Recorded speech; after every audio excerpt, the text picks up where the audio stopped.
Hi, and welcome to the 66th episode of the Autoblog podcast. I'm your host, John Neff. With me, as they are every week, is Damon Labyrinth and Alex Nunez. How you guys doing tonight? Very well. Really lousy. Really lousy? Yeah. It's been a Monday, I'll say that much. Yeah, is it? Yeah, It's been a Monday chock full of news, and I guess nothing has dominated the headlines more than the sale of the Chrysler Group to Cerberus Private Equity Holdings. I don't even know. Cerberus Capital Management, which is a private equity firm, which I really don't know what private equity firms do other than own stuff. But I don't think they have any moving parts. I think they just buy and sell. They were the eventual winners, or they won the right to buy Chrysler from Daimler Chrysler, which effectively makes Daimler Chrysler no longer Daimler Chrysler, and now they're called Daimler AG. And the Chrysler Group is no longer called the Chrysler Group. It's called, let me see, I gotta look this up.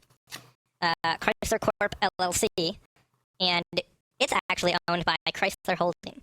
It's all this business news today. I got so sick of it. Every 10 minutes, a new report, article, whatever was coming out on the stupid purchase. Yeah, I was listening to the radio all day, and that was pretty much at the top of every news hour, and it was just another, piece of mundane information about it that really kind of grates after a while. But let me go over the nuts and bolts of it, the details of the purchase. So, right now, when the deal goes through, Cerberus will own 80.1% of Chrysler Holding, and Chrysler Holding is the company that owns Chrysler Corp. And Daimler AG will retain 19.9% ownership of Chrysler Holding. So they're going to keep a small stake, obviously, just to, earn profits if the company happens to do well. Now, this is what is so weird. I don't know why businesses do this. Chrysler Holding owns 100% of Chrysler Corp. And then the other two companies share a piece of the pie of Chrysler Holding. Whatever. I don't really care. The main thing is Chrysler is out from underneath Daimler. It's no longer the merger of equals. Obviously, I think we can all agree that it was never a merger of equals. No. And it quickly went downhill. I thought for a while there it had a fighting chance, especially when it seemed like Chrysler was on top. No, and the he was running out the Charger. Yeah. The Magnum, there was a lot of, we were thinking, okay, finally they're making American cars. Big V8 engines, rear-wheel drive, big cars, a lot of fun, yeah. And then all of a sudden, the Compass and there was a lot of momentum. Yeah. And they really hit the tail end of the the SUV craze. Right. They got a little piece of the pie that. Jeep Commander. Yeah, and you're right. The rear-wheel drive cars. I mean, they brought that back, but that just wasn't a money-making segment. It was like an image segment. And while they owned it, it wasn't a segment that made money like SUVs did when they were selling on pure image. But the rear-wheel drive cars just the profit margin on them isn't as large as the SUVs. And they just don't sell it in as large numbers, so it didn't do as much for Chrysler. Well, they sold really, really well at the onset, but just like any other, like a Prius or something like that, once the people that want them have them, you don't get a lot of kind of conquest sales from people coming from other vehicles. You don't get people that were in a Camry that are now going for a 300C, or somebody who was going from a Sonata into a Magnum. It just doesn't work that way. So now they actually said there were a lot of conquest sales, for the 300C and the Charger and the Magnum from SUVs. See, that doesn't surprise me, yeah. Yeah, because it was just an image transfer. Oh, it's like I get the same brawny image of an SUV. Yeah, exactly. In a car with a little bit better gas mileage. I can roll like a gangster and basically, yeah. Should point out that the cost of Chrysler was $7.45 billion. Okay. Which was over the bid that what's that guy's name that's always in GM's hair? Kerkorian. Yeah, Kerkorian. Kerkorian did a 4-point-something billion bid. Cerberus did $7.45 billion. It had the blessing of the United Auto Workers president, Ron Gettelfinger. Did not have the blessing of the Canadian Auto Workers. Blessing of the UAW, though. by most reports today, it did not seem it seemed like the UAW and specifically Gelfinger were going along with it because they really didn't have a lot of choice at this point. I think. Well, they don't. I mean, yeah, and I think it was probably one of the better deals that came out, but I don't think they're happy with it. So.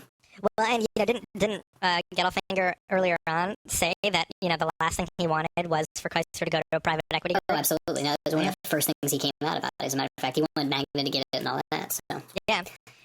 And it's funny. Everyone for the last 3 weeks, everyone thought the Canadian supplier Magna was going to be the front runner to buy it, right. And all that hype led to Magna being partially bought by this Russian billionaire.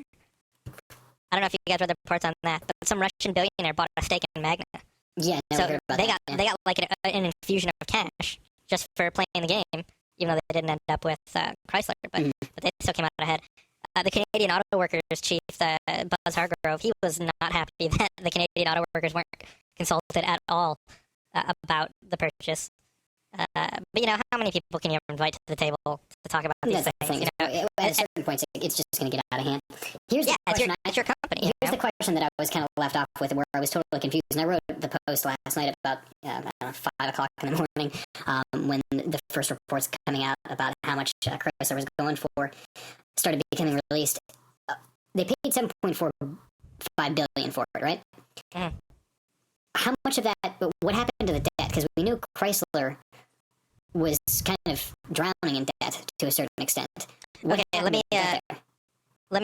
go over how they break down the numbers. Yeah. So it says Chrysler's automotive business will get $5 billion. So I assume that goes to pay off debt for Chrysler. Okay. Chrysler's financial services get $1.05 billion. Right. Daimler Chrysler receives a balance of $1.35 billion, but they're going to pump some of that money back into Chrysler Holding. And that was going to be like another $400 million or something like that, right? Right, to reinvest in the company. Gotcha. So it seems like all the debt's going to be wiped out, and so is Chrysler really worth then $7.5 billion just to make? I think they totally could be. I don't think this is. I'll tell you what I don't like about this is Wolfgang Bernhardt. Yeah. Wasn't made instant CEO of Chrysler. Okay, no, that's I think Damon mentioned, yeah, but Damon, in your thing, I think it was in your post where you mentioned it, where he probably has a non-compete clause, that was part of his Volkswagen, deal. Okay, yeah. If that's the case, that's fine. But like in our business, we're pretty big on being transparent with the public and stuff. If that was it, I'd say, if I was him, I'd be like, I'm a consultant, right. And I can't do anything beyond that for 1.5 years.